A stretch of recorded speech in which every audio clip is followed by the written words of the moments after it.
Hello, beautiful people, and welcome to another episode of Conquering Cancer and Beyond. Today, I have the pleasure of interviewing Linda Luth. She is an ovarian and appendiceal cancer survivor. Linda loves to work out. On an average day, you will find her doing Zumba, body pump, cardio jam, and biking. She returned to the gym just 12 weeks after her surgery while she was in chemo treatment. Wow, something I wish I could have done. She's a retired elementary school teacher and a big believer in the power of exercise. Linda has become a strong advocate for women's health and is a speaker for survivors teaching students. Welcome, Linda, and thank you so much for doing this interview with me. How are you doing today?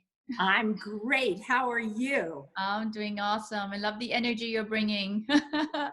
Start and talk about your cancer diagnosis. What age were you when you got diagnosed? What kind of cancer you went through, and what kind of treatments you went through?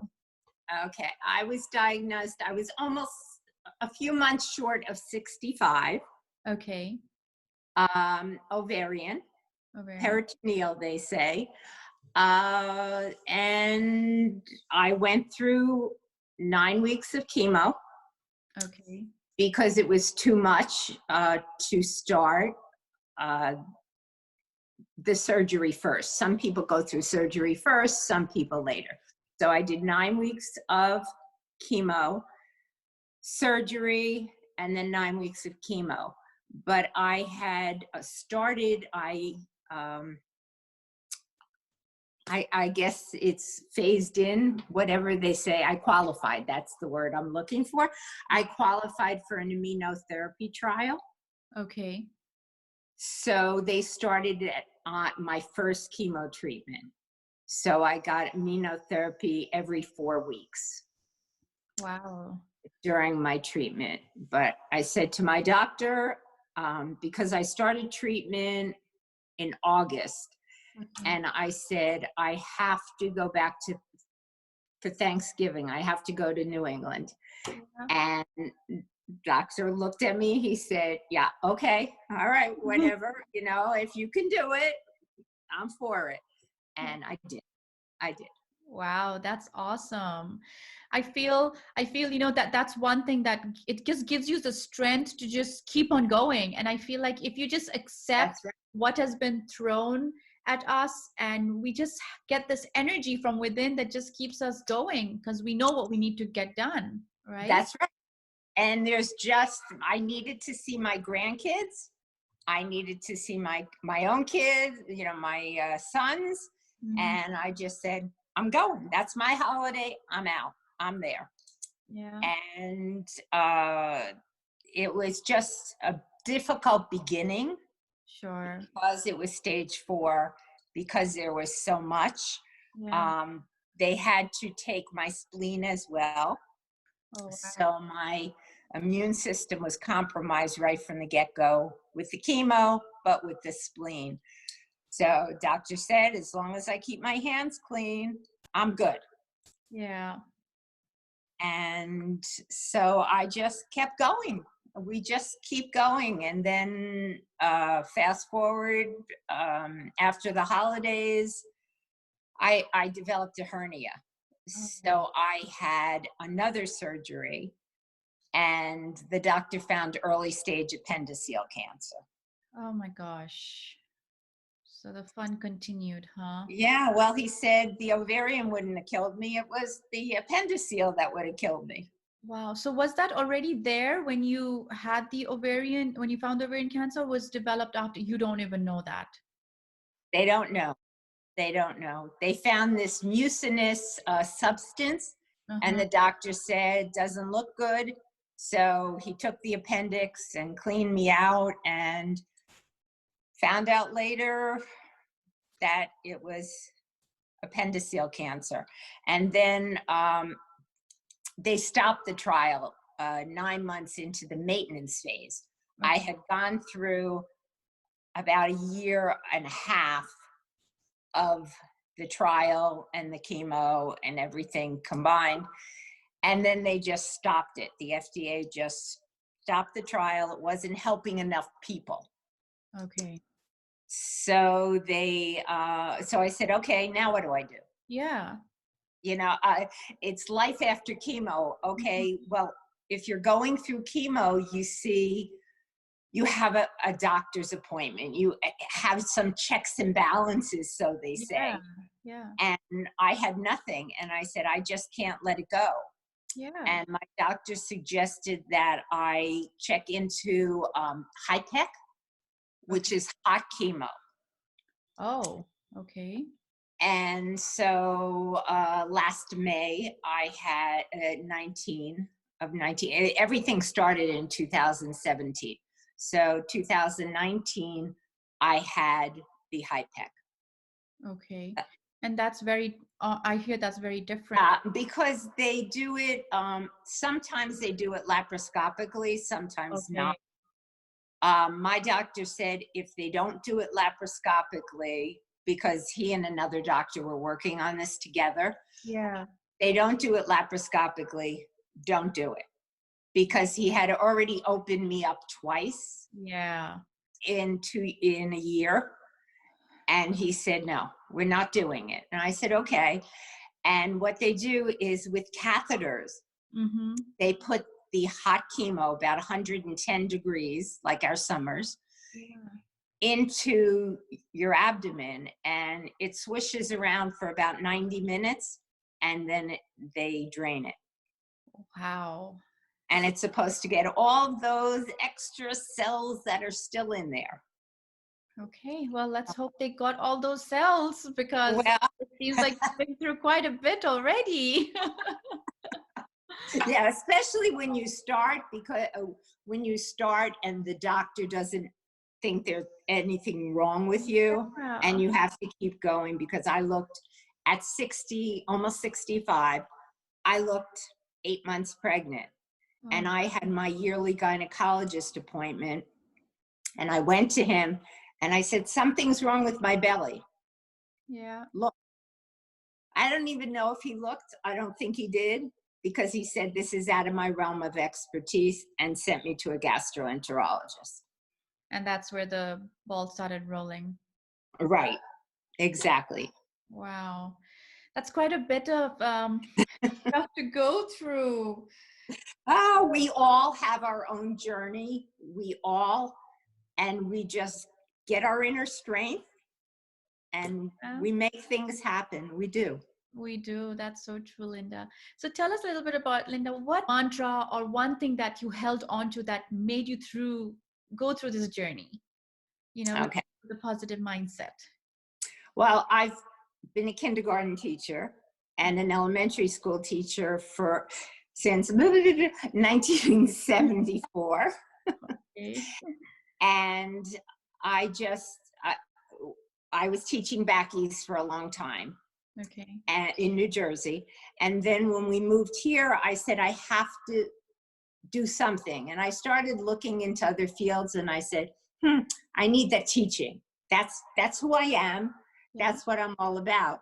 And so when I was diagnosed with the cancer, I was like, okay, my friend made me a sign with 6 power words, and she said, leave this at your bed, so you can see it from your bed. Yeah. And it helped me get out of bed each day except for one. And Mm. I said, I don't care what you say, I'm staying right here. Yeah. You That need some of those days. You really do. you do. Well, I just had one, because I said, I'm not going to give it. If I make a list of what to do for the day, I'm Mhm. going to do it. I have to cross out everything. Yeah. So, and I'm an exercise person. Okay. So I continued, before my hysterectomy and total, Mhm. I was in the hospital for a bowel blockage and other things. And they said, well, we can give you PT and OT, or OT. And Mhm. I said, why can't you give me both? Yeah. And they said, well, we can. I said, okay. And so that I had 2 people come a few times a week, come to my house before my surgery to get me strong. Wow.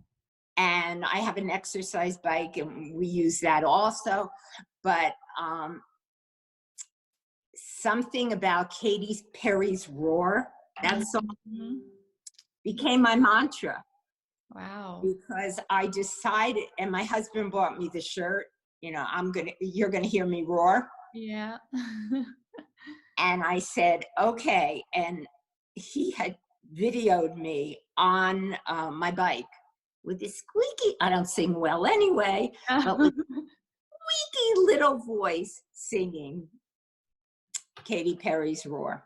Yeah. And I just did it because since my gynecologist, and I think it stemmed from this, my gynecologist said it was out of his realm of expertise. Those 9 words will never leave my heart because it's very hard for me to not think of it. So I called his office. My son, who's a researcher at Harvard, said to me, Mom, give him a heads up. Give your doctor a heads up. I said, okay. I said, I need to go back and see the doctor. Not just talk to him on the phone. I want him to know who I am because they have so many patients. Yep. So I spoke to his office manager, and she wrote down everything, and she said, I will speak to the doctor. And I would not use his name for a year until I spoke to him because I didn't think it was fair. I needed to just tell him how I felt. Yeah. And he met with me, and I wore that shirt, You're Gonna Hear Me Roar. Yeah. And he wanted no part. I said, but I had a distended belly, and this, he goes, do you know how many women come into my office with distended bellies? What? And I said, what am I supposed to do with that information? Yeah. What does that mean? So you missed other people? Yeah. So we got nowhere. My husband handed him the card of ovarian cancer symptoms. He just, literally threw it right back at us. So I said to him, do you know the song Roar? And he said, yes. And I said, you're going to hear me roar.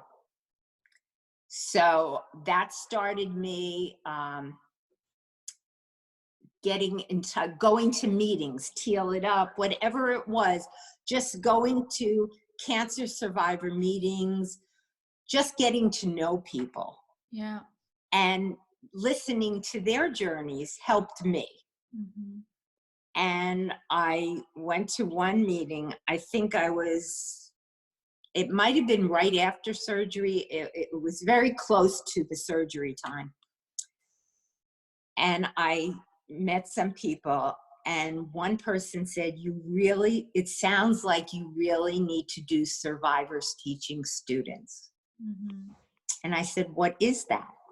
Yeah. And they said, it's a global program through the Ovarian Cancer Research Alliance that you would, as a survivor, give your perspective to future doctors, to medical students.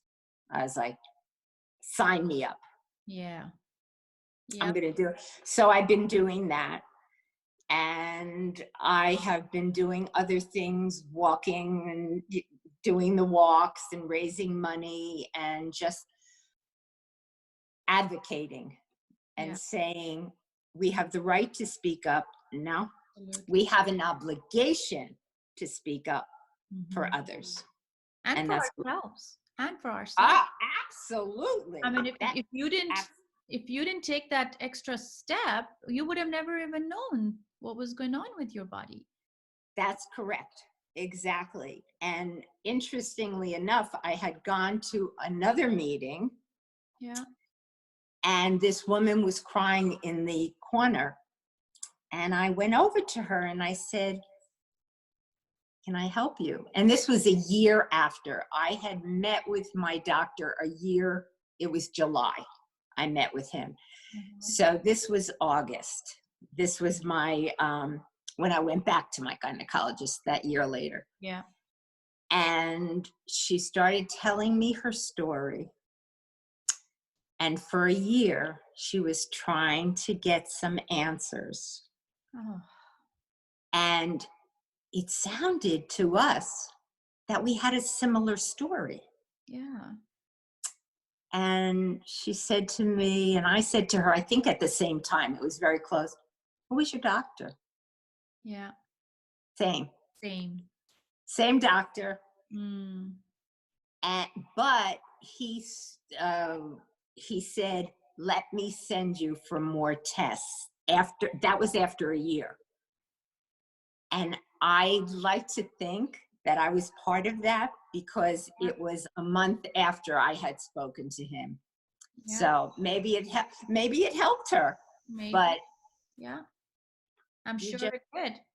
He was I scared hope, of that roar that was coming. yes, Yes. yes, I indeed. love that. So Linda, one reason why I want to do these videos is because I feel like all of us, whichever kind of cancer we've gone through or whatever our journey is, there comes a point where we're done with treatments, we're done with, being part of the doctors in and out every week, every other week. And then there comes a time when the doctors are like, okay, I will see you in 6 months, life should be back to normal. And we just stand there lost saying, Exactly. normal? Life is never going to be normal again. And now we need to go out there and figure out what our new normal is. What is it that we going to do with our life again? Because for the last 6 months to a year, these doctors and nurses have been part of our life. And now we can't go back to being what we were before. No, So now we need to absolutely. go figure out our new life. And I feel that's where, you need so much of support and you really need to figure out what it is that you want to do going forward. So how did you come up with your plan of how you're going to move forward?